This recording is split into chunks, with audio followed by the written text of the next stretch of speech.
Clear TikTok cache. Hey everyone, how's it going? Leonardo Paiva here with another video. In this update, I'll show you how to clear your TikTok app cache step by step.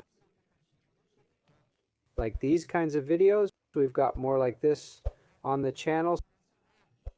Subscribe and hit that like button.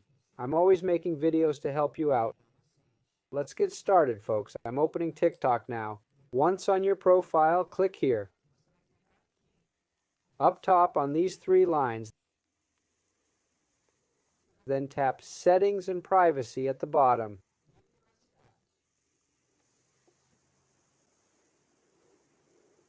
Now scroll down a bit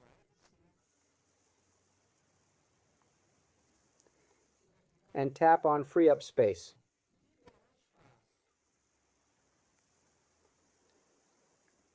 Here, click on Cache, then hit Clear. I see two options, Cache, 800 MB, and Downloads. You can clear both if you want. I'll clear the cache first. Confirming now. Now for the downloads, folks. Clicking Clear. All done. Quick and easy. Did you manage? Let me know in the comments below. Subscribe for more tutorials. That's all for now. Take care, everyone. God bless. Thanks.